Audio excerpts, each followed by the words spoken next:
Secretario gremial de la CTA Autónoma, bueno, los trabajadores, ¿no? El gran tema que es ahora y seguramente seguirá siendo un tema a tratar y a tratar de contener justamente por los coletazos de esta pandemia. Rubén, buen día, ¿cómo le va? Y muchas gracias por estar allí del otro lado. Buen día, gracias a ustedes por poder comunicarnos. Rubén, ¿qué panorama hay en la CTA con toda esta situación del coronavirus, con toda esta situación de la pandemia?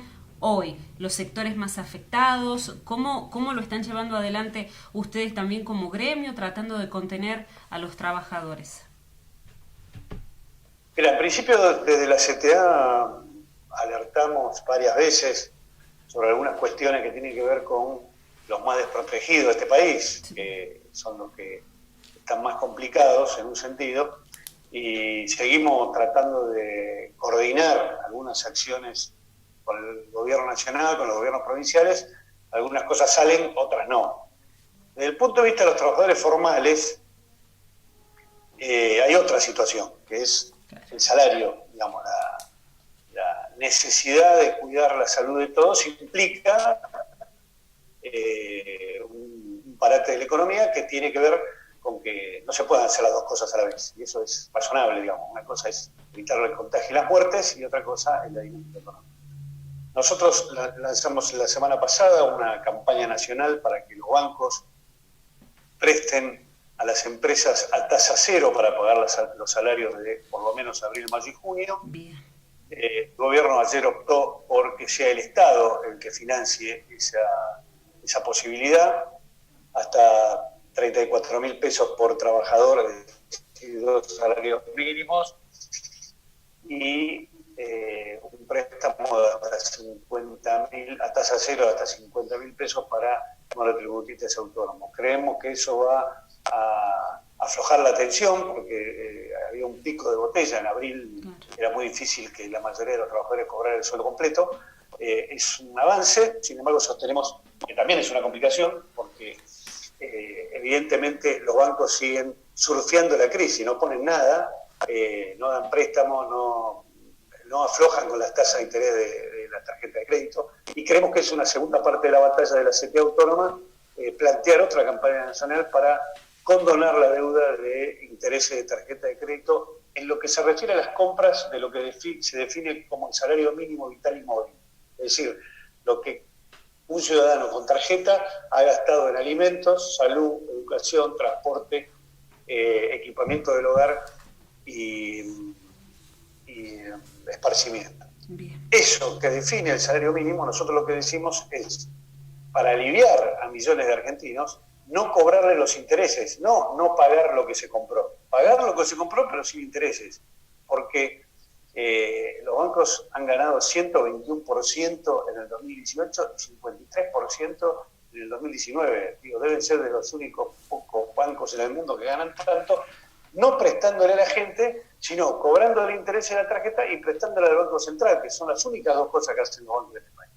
Así que estamos en esas campañas que pensamos que tiene absoluta razonabilidad. Los trabajadores estamos evitando reiniciar las paritarias desde abril de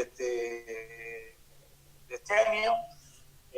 Hay cientos miles de pymes que están haciendo equilibrio porque no están trabajando. El Estado está poniendo 850.000, pensamos que es una desproporción irrazonable, y desde el punto de vista de los trabajadores y de la necesidad de los trabajadores, vamos a hacer esta segunda campaña nacional a partir de la semana que viene. Bien, digo, el empleo formal por un lado que busca la contención, pero sin duda que la situación de los trabajadores informales es otra cuestión que también preocupa a nivel nacional, ¿no? Esos trabajadores que viven en el día a día, que si no laburan en un día no entra plata, si no entra plata no pueden comprar cosas básicas, ¿no? Sí, yo no sé cómo será en La Rioja, pero aquí en Buenos Aires, a partir del lunes pasado, donde se comenzó la cuarentena administrada, es evidente que hay una cantidad de trabajadores que salen a trabajar porque no tienen más plata, digamos, no hay más explicación que esa. Digamos, trabajo de pintura, de albañilería, de corte de pasto, de venta ambulante chiquita todavía, pero por lo menos en la ciudad de Buenos Aires, en el Gran Buenos Aires ha aparecido, y pensamos que esto es una cuestión lógica, digamos, no tiene manera de ser controlada desde las cuestiones médicas, no hay desde las recomendaciones médicas, digamos. De cualquier manera, me parece que en los grandes centros urbanos, y supongo que en La Rioja, en la ciudad de La Rioja y en otras ciudades más grandes, la disciplina con que los argentinos están llevando dentro de lo que se puede la cuarentena es admirable, porque no se han producido desbordes, no se han producido hechos de violencia. Todos sabemos que un tercio de la población, por lo menos, tiene problemas diarios para sobrevivir, y sin embargo en los barrios más pobres la cuarentena se ha cumplido a rajatabla, con condiciones mucho menores que las que tenemos los que vivimos en departamento, los que vivimos en casa, ¿no? Sí. Es decir, familias enteras con 4, 5, 6, 8 integrantes en 20 o 30 metros cuadrados han cumplido la cuarentena de manera admirable. Por supuesto, ya casi es una obligación empezar a hablar de una cuarentena barrial o colectiva o comunitaria, como se le pueda llamar, porque también esto está afectando psicológicamente a cada uno de nosotros. Entonces, no hay, además de que los trabajadores informales tienen que trabajar todos los días para poder cobrar diariamente, también está la cuestión psicológica del encierro, que empieza a ser un tema que hasta ahora no se había tocado. Que empieza a pesar, ¿no? Y que en el caso de las personas con más escasos recursos y estas cuarentenas comunitarias, el patio o el balcón de los departamentos, de las casas, viene a ser la vereda de ellos, ¿no? Así que bueno, se va cumpliendo la cuarentena. Pero Rubén, quería consultar, el después de la pandemia, nosotros hemos ingresado a una situación de crisis sanitaria con un fuerte nivel de desempleo y un fuerte nivel de pobreza, porcentajes de pobreza y de desempleo.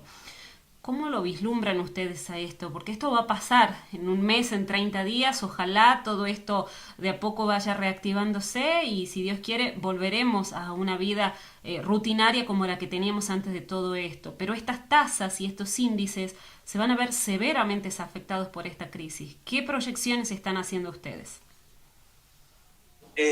Mira, nosotros desde la CTA Autónoma que conduce Pablo Micheli tenemos una idea respecto al futuro, que tiene que ver con no solo los dramas que vamos a tener, sino también con las oportunidades que vamos a tener. Digo, esta pandemia nos ha dejado algo muy claro. No tener industria nacional es una tragedia, porque la verdad se pueden decir cualquier cantidad de cosas desde el punto de vista de la economía, pero no tener empresas que puedan fabricar respiradores, algo que no se nos ocurría, sí, pero que efectivamente necesitamos, porque lo otro que quedó claro es que los países del mundo se cuidan a sí mismos. Es decir, sí, aquellos que producen los respiradores primero lo consumen en su propio país. Y si les queda algo, lo exportan. Ya no es un problema de si hay capacidad de producción o no, sino de que primero se cuidan ellos, con una lógica humana, digamos, y después hacen el negocio. Nosotros pensamos que es el momento de diseñar otro país.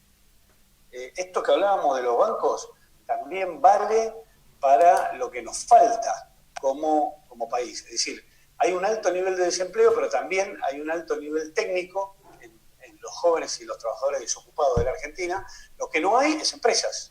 Y lo que no hay son facilidades económicas para montar una empresa. Ahora, las economías regionales volvieron a tener un sentido. La industria nacional vuelve a tener un sentido. ¿Por qué no tenemos marina mercante ni flota fluvial? En el caso, ustedes están del otro lado, pero en el caso del Paraná, para poder exportar. Esto también habilita a la discusión de si el comercio exterior tiene que estar en manos propias, en manos del Estado, porque todo lo que exportamos, mucho de eso no lo vemos, se va. El tema de la banca, podemos seguir soportando niveles de interés como lo que estamos soportando en un país que tiene la economía parada. Entonces, nos parece que hay una gran oportunidad de discutir sin querer tener la razón, que es otro de los grandes males nuestros. O sea, uno se enamora de sus propias ideas y después trata de que el resto no se oponga. No se trata de eso, se trata de discutir cosas reales. Hoy, 600.000 empresas de este país, de las cuales 450.000 fueron a pedir auxilio del Estado, en tiempo récord, en 3 días, en 4 días. Y el resto no la pide o porque no la necesita o porque no puede, porque no está con todos los papeles en regla o porque ni se enteró. Ahora, es evidente que, que en este país todavía existen 600.000 empresas y necesitaríamos muchas más para pelear contra el desempleo. Pero la otra cuestión es que menos mal que los trabajadores en este país estamos organizados. Con todas las cosas que se pueden decir del sindicalismo y con todas nuestras debilidades, la verdad es que si no existieran sindicatos este país estaría arrasado, porque los empresarios han demostrado que no les importa la vida de la gente. Es decir, acá hay una lucha permanente en cada uno de nuestros gremios, básicamente los que tenemos actividad esencial para que los empresarios no hagan cualquier cosa, no vuelvan a la vida normal en contra de la posibilidad de contagio. Han sido, en algunos sentidos, salvajes. No les importó haber ganado miles de millones de pesos y poder bancar 2 o 3 meses de salario aunque no tengan trabajo. No lo pagaron. Entonces, a mí me parece que esto remite a una discusión mucho más primitiva, que es cuál es el país que queremos y en ese país cómo queremos vivir. No es una discusión fácil, yo creo que tenemos más debilidades que el desempleo, la fractura del movimiento sindical, la división entre los trabajadores, la división entre las visiones que tenemos del país, entre los que vivimos en la capital federal de Gran Buenos Aires y los argentinos que viven en las provincias, que han demostrado que este país se está bancando también por las exportaciones de las economías regionales, cosa que desde el centralismo porteño a veces no se ve, pero también es cierto que el avance tecnológico que se da en las grandes ciudades ha aportado a los usos, con lo cual no es tan difícil ponernos de acuerdo.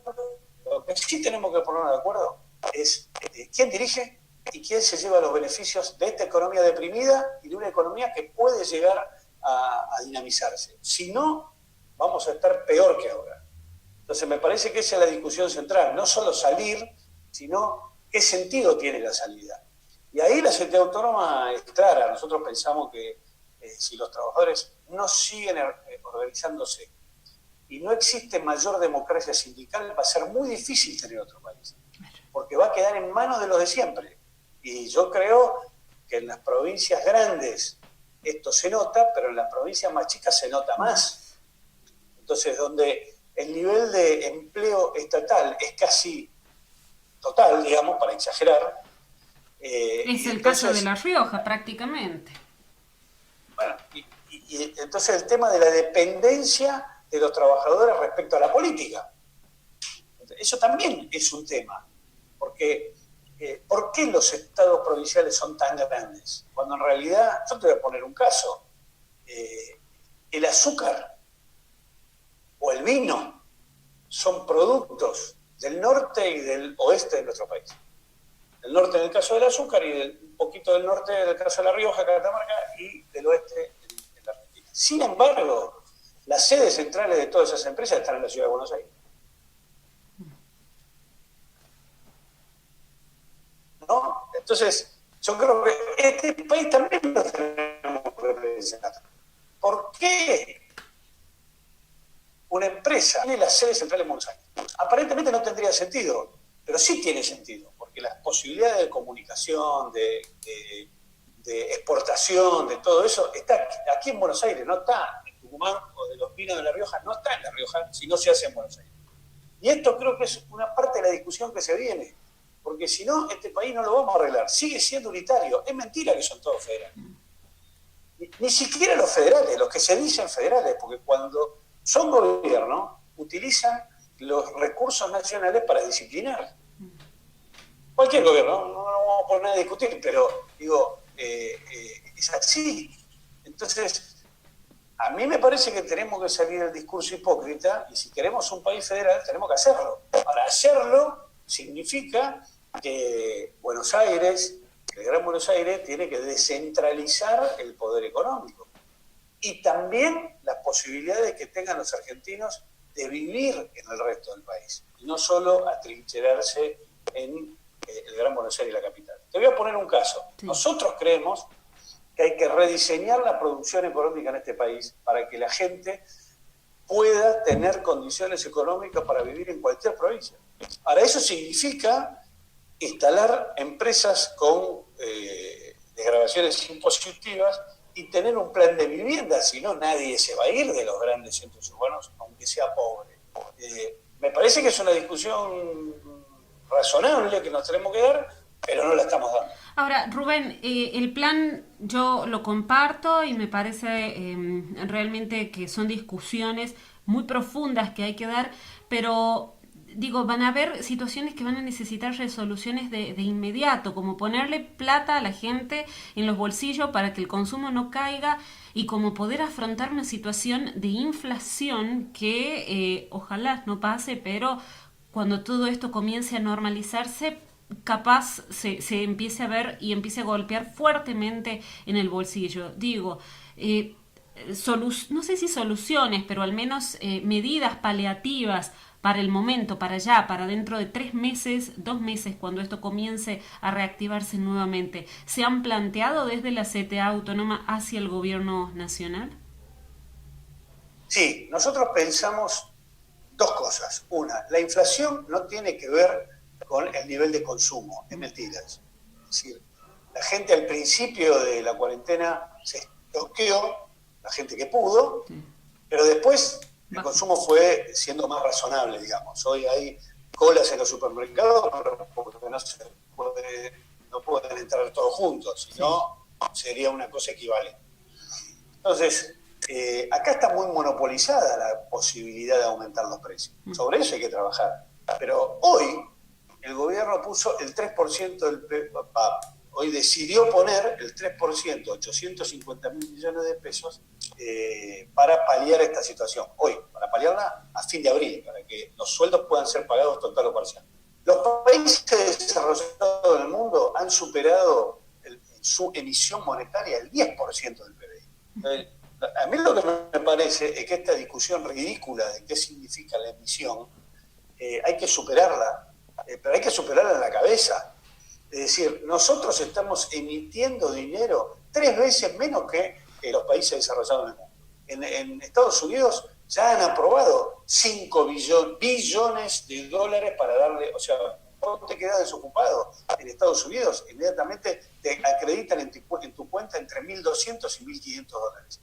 Ese dinero no está sostenido por nada, porque no lo tenían. Claro. O sea que, bueno, el 80% del salario en Gran Bretaña está subvencionado por emisión del gobierno británico, con lo cual hicieron lo mismo en Francia y lo mismo en Italia. ¿Por qué no lo vamos a hacer nosotros? Nosotros debemos hacerlo. Para solucionar hoy el problema de la plata en el bolsillo de la gente, hay que emitir. Y si la emisión es inflacionaria o no, la vamos a discutir dentro de 4 meses o 5 meses o 6 meses, pero el problema es llegar adentro de 6 meses y no morirse en el camino. Entonces, esa es una cuestión. La segunda cuestión, el control de precios. Nosotros le propusimos al gobierno. El gobierno, si quisiera, tendría 50.000 inspectores mañana. Alguien me preguntaría quiénes son. Bueno, los delegados sindicales. En este país hay cerca de 50.000 delegados sindicales. Alguien puede tener algún reparo respecto a esto, porque sabemos también que el movimiento sindical está muy cuestionado por mucha gente. Ahora, hoy hay 1.000 inspectores en todo el país. Con eso no vas a controlarlo.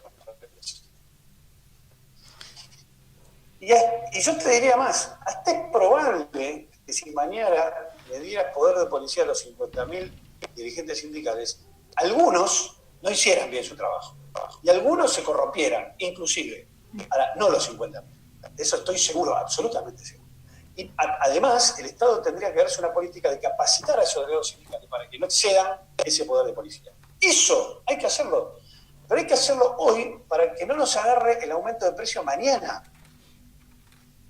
No hemos tenido respuesta del gobierno, pero pensamos que son propuestas que se pueden discutir, no decimos que tenemos razón, pero se pueden discutir, y además hay que monitorear desde el propio Estado Nacional cuáles son las empresas rentables de este país, porque el Estado hoy va a poner 850.000 millones de pesos para ayudar a las empresas. ¿Eso es gratis? Nosotros pensamos que no. Sí. O bien, el Estado puede elegir las empresas en las cuales capitalizar, porque si no van a devolver ese dinero, es parte del capital con la cual se quedan. Por ejemplo, empresas, laboratorios, empresas farmacéuticas, que muchos no lo pidieron, pero unos cuantos sí lo pidieron. Se anotaron en estos 450.000 empresas. Producción de alimentos, otra. Si el Estado le va a dar dinero, puede ser parte del capital de esa empresa y puede empezar a discutir adentro de esa empresa qué hacer en el país que se viene. No me parece que sean ideas que no se puedan aplicar ninguna. Tampoco, vuelvo a repetir, decimos que tenemos razón en todo, pero me parece que esto sí hay que discutir. Ahora, me habla usted, Rubén, del tema del control de precios y de esta buena predisposición por parte de los delegados sindicales de aportar y de sumar justamente al control. Pero digo, ¿qué pasa con las multas, no? A las grandes cadenas de supermercados, hipermercados que son formadores de precios y que al interior llegan con muchísimo más diferencia de lo que puede llegar allá en la provincia de Buenos Aires los precios de los productos. Digo, son pocas, las multas son bajas. ¿Se hacen efectivamente estas sanciones a las empresas? La respuesta es no. Básicamente, no digo que en ningún lado, pero básicamente no. Por esto que te digo, porque no llegan a controlar. O sea, vos vas hoy a un supermercado, no en el centro de las grandes ciudades, te alejás un poquito y ahí no hay ningún control. ¿Sí? No pueden controlar a las grandes cadenas y no pueden controlar a los chinos. Y no pueden controlar el almacén, no solo las grandes cadenas. Entonces, a mí me parece que hay un problema de diseño del Estado. ¿Para qué queremos el Estado en este país? Y esto hay que discutirlo. Porque si no, por ejemplo, nosotros tenemos 3.200.000 trabajadores estatales, que a nivel del porcentaje de la población es lo mismo que tienen los países más desarrollados del mundo. No es que son tantos ni tan pocos. Ahora, la verdad es que vos tenés economistas y sociólogos que están en la mesa de entrada de cualquier organismo estatal. No lo aprovechás. Y ese trabajador, que a su vez puede ser que haga horas extras en la mesa de entrada, no se va a querer ir de ahí a ejercer su profesión dentro del Estado si no le pagan lo mismo. Es totalmente lógico. Ahora, ese diseño del Estado hay que rediscutirlo, porque eso es lo que te va a permitir decir que en La Rioja hay una economía potencial que no se genera. Absolutamente, no se genera. Y eso está, además, vinculado a que la economía tiene que ser amistosa con la naturaleza. Esto que pasó a principios de año en la provincia de Mendoza, donde el pueblo mendocino se rebeló contra la megaminería, porque querían modificar la ley de aguas. Algunos planteaban que no se quería desarrollar la economía de la provincia. No es cierto. Se puede desarrollar una minería de escala, que en La Rioja también se puede hacer. Lo que pasa es que las grandes empresas lo que quieren hacer es megaminería, estar 10 años e irse. Pasó bajo la lumbrera al lado de Catamarca, digamos, sí, al lado de ustedes. Entonces, esto es lo que hay que discutir, porque si no, va a ser muy difícil parar inclusive la inflación. Porque la inflación es producto de la concentración. Hoy una fábrica, una empresa de aceites o de harina o de fideos te puede definir el precio de esos productos en el mercado si quiere. Es más, puede incidir sobre las políticas estatales, lo que pasó en el Ministerio de Desarrollo Social hace 10 días. O sea, hay una cantidad de empresas que podrían vender fideos a un precio menor, sin embargo, se definió por una sola. Entonces, como esto es posible revertirlo y no sufrir una inflación futura y tener dinero en el bolsillo de la gente ahora, es lo que creo que nos tenemos que poner de acuerdo en los mecanismos para poder hacer. Bien. Si no, va a ser difícil ahora, pero va a ser más difícil salir. Yo creo, sinceramente, es una opinión personal, que va a ser más complicado la salida que la permanencia de la cuarentena. Porque ya está visto que el grado de codicia de algunos, que la demostraron durante la cuarentena, no va a dejar de existir después de la cuarentena, se va a acrecentar. Entonces, aquí hay 35 o 40 millones de argentinos que estamos de un lado. Si no sabemos cómo cuidarnos y no tenemos un mecanismo eficaz para que eso se cumpla, no nos vamos a cuidar y no se va a cumplir. Esta es por lo menos la opinión de la CTA Autónoma. Está muy bien, Rubén, y quería consultarle todo este rediseño del Estado y toda esta situación que usted me plantea. Sin duda va a estar sujeta a las noticias económicas de endeudamiento que tiene la Argentina. Hubo información en donde los bonistas aparentemente habrían rechazado la propuesta de la Argentina cuando hace unos días se presentaban allí en conferencia de prensa anunciando el presidente que realmente, y bueno, el ministro de Economía Guzmán, que realmente Argentina hoy no está en condiciones de pagar absolutamente nada. Digo, ¿qué tanto va a condicionar esta deuda que tenemos a nivel internacional para poder, insisto, ir saliendo paulatinamente de esta cuarentena? ¿Y cómo lo ve el gobierno en esa situación? ¿Flaqueará ante las presiones de sectores tan fuertes a la hora de pagar esta deuda?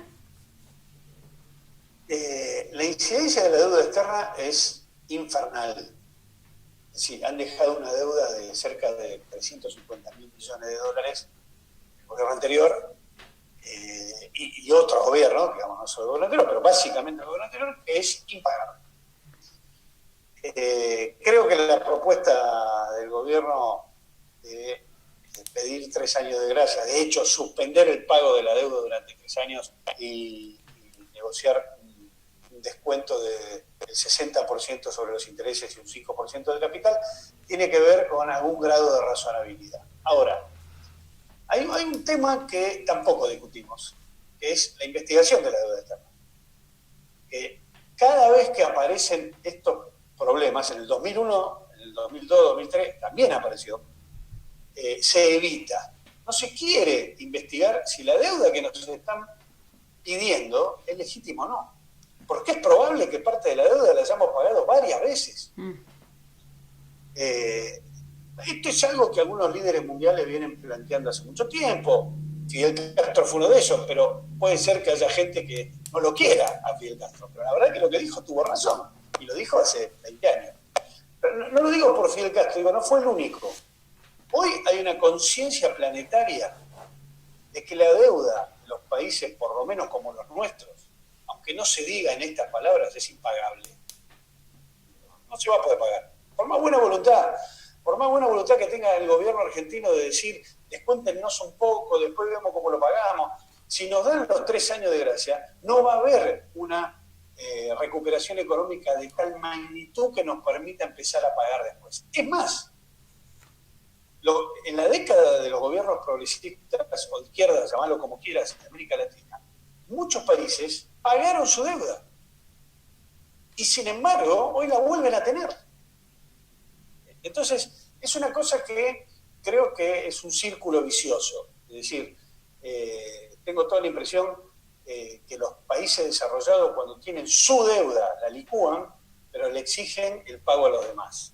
Esto que te acabo de decir de la emisión monetaria de los países desarrollados no tiene ninguna explicación desde el punto de vista del sostenimiento económico. Ellos lo hicieron porque lo necesitaban, punto. Ahora, algunos te dicen, claro, Estados Unidos tiene la maquinita de dólares, nosotros tenemos la maquinita de pesos. Desde el punto de vista de la lógica económica es lo mismo. Desde el punto de vista de la economía real, no. Pero emitir es lo mismo, porque allá no hay 600.000 empresas, hay muchísimo más. Y no hay 10 millones de trabajadores registrados, hay muchísimo más. De hecho, ellos tuvieron 22 millones de desocupados en muy poco tiempo y le pusieron dinero que no tenían en el bolsillo. Entonces, nosotros lo que decimos es, primero, no debería el gobierno nacional evitar estudiar, investigar si la deuda es legítima o no. Dos, nos parece que los acreedores internacionales no van a aceptar. Esto es algo medio que ya pasó. Es decir, aún en el gobierno kirchnerista de Néstor y Cristina, donde el 93% de los acreedores aceptaron la quita, después el 7% de los fondos buitre logró que se le pagara todo. Y eso desencadenó otros juicios de buitres que estaban mirando si aceptaban o no aceptaban. Entonces, no hay manera de pagar todos. Porque además, si uno investigara la deuda, se daría cuenta que la deuda argentina fue producida por muy pocos actores económicos que siguen estando hoy, y que la dictadura militar resolvió estatizar esa deuda, no el pueblo argentino. Y que los gobiernos democráticos no tuvieron o la fuerza política o la creatividad política para investigarlo. Me parece que finalmente se va a tener que investigar, y nuestra opinión es que va a ser un condicionante muy fuerte si entramos en default, pero la verdad es una pregunta medio sin respuesta. Porque si no entras en default, les estás diciendo que no podés pagarle. Sí. Con lo cual no hay mucha vuelta. ¿Vamos a tener que vivir con lo nuestro? Sí, y lo nuestro es mucho en relación a casi la totalidad de los países del mundo. Los recursos naturales que nosotros tenemos, si los usamos bien, si no nos robamos entre nosotros, si tenemos políticas razonables, nos pueden permitir un piso de vida social y económica. Ay, no lo escucho ahí, Rubén. Rubén, no lo escucho. A ver. No lo escucho. No sé usted si me escucha.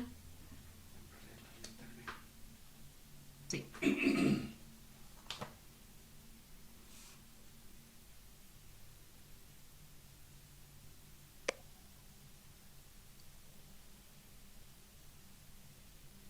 A ver. Ahí lo escucho. ¿Ahora puede ser? Ahí lo escucho, sí. Bueno, ahí lo escucho. Decía que para nosotros estas cuestiones se pueden discutir.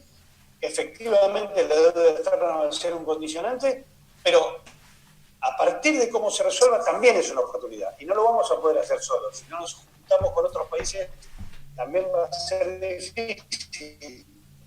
Y en esto hay que tener cierta flexibilidad entre las cuestiones políticas que se hablan de derecha, de izquierda, porque hay necesidades aún. Fíjate vos que los gobiernos de derecha de Europa están aplicando políticas que ellos mismos dicen que son de izquierda. Claro, sí. Se da esa situación. Rubén, ya para ir finalizando, quería consultarle, los tres sectores más afectados con toda esta situación de la pandemia y de la crisis sanitaria que ustedes hayan detectado, y consultarle también si efectivamente las pymes están recibiendo aportes, la ayuda del Estado, y bueno, están sobrellevando de esa manera la situación y la crisis sanitaria, por lo menos para sostenerse. Nosotros creemos que hay tres sectores básicamente que sufren más que nadie. Los más pobres de este país, aún hay gente que cree que porque se le da un subsidio de 10.000 pesos, con eso se puede vivir. Yo les puedo asegurar que no es así. Los jubilados, que tienen una situación muy precaria, porque las jubilaciones en este país son muy bajas. De hecho, hubo una rebelión ayer de la mayoría de los jubilados muy importante, que le dijo al gobierno de la Ciudad de Buenos Aires, cuídame, pero no me apretes, no me trates como que soy un niño que no sé caminar. Pero esos argentinos están muy complicados con jubilaciones de 15.000, 16.000 pesos, 17 en la mayoría. Y después hay un sector de los trabajadores formales e informales que no pueden desarrollar ninguna tarea. Eso para mí son los tres sectores más complicados, porque en las grandes empresas todavía hay espacio para pagar los salarios, en las empresas de servicios públicos, en las empresas de producción de alimentos, en los supermercados, en los laboratorios, en las farmacias, en los bancos, pero hay muchos otros sectores que están pendientes de qué va a pasar a fin de cada mes. Y eso es muy complicado y habrá que resolver. Nos parece que se puede resolver, que de hecho el gobierno ha hecho cosas, y hay otras que todavía no las hace, porque creo que no confía en que la mayoría del pueblo argentino lo apoye, pero nosotros tenemos que crear un piso social para que eso ocurra. Y también es cierto que a medida que te alejas de las grandes ciudades, se da una cosa paradójica. La gente tiene menos recursos económicos, pero más recursos para poder comer, por ejemplo. ¿No? La quinta, bueno, todo eso que vos conocés muy bien, lo elemental para poder comer. Entonces, creemos que hay salida para esto y no hay vuelta. Si los millones de argentinos no nos dedicamos a hacer política, no política partidaria, a hacer política, la política partidaria nos va a comer. Yo creo que ahí hay uno de los secretos. Mucha gente dice, no, yo de política no entiendo nada, ni me quiero, los políticos son todos... yo creo que el gran secreto es que las mayorías argentinas hagan política. Y hacer política es discutir estas cosas, no darnos la razón. Por ahí se tiene que hacer lo contrario de lo que dije, no lo sé. Pero si millones de argentinos discutimos esto, la luz, el gas, el agua van a ser más baratas, los impuestos van a ser menos regresivos, la economía debería ser otra economía y la capacidad que tiene la Argentina para exportar es infinita, con lo cual no es que estamos en un país absolutamente sin recursos, sin ninguna posibilidad, pero nos parece que así como hay que democratizar el movimiento sindical, hay que democratizar la política. Y la única manera de democratizarla es que todos se metan, cada uno con su opinión. Después la mayoría tendrá posibilidades de ir en una dirección. Si no, lo otro es papel pintado. Nos van a gobernar siempre los mismos, con otro discurso, con algo edulcorado, pero los grandes grupos económicos de este país y una parte del Estado, porque el Estado no es solo el gobierno nacional, son los gobiernos provinciales y los gobiernos municipales, han demostrado que no le importa a la gente. La gente tiene que demostrarle que les tiene que importar, si no, no van a tener más esos cargos. Y ese proceso creo que todavía no lo iniciamos. Estamos solo discutiendo sobre este bichito infernal que nos demostró que somos muy frágiles. Podés tener millones de euros, como el que fue presidente del Banco Santander y se murió solo en la cama, sin siquiera la visita de sus hijos. Entonces, bueno, hay que discutir esto. Si no podemos discutir esto, te acompaño en el programa de radio. Rubén, le mando un cariño enorme, muchísimas gracias por su tiempo, lo dejo tranquilo porque sé que tiene también otras videoconferencias y otras reuniones, así que muchísimas gracias por estos minutos para conmigo, ¿eh? Un abrazo muy grande y vamos a estar en contacto porque sin duda todo este tema es un debate largo, extenso y que los trabajadores también necesitan escucharlo y llevarlo a la práctica. Muchas gracias por esta comunicación. Muchas gracias, hasta luego, buen día.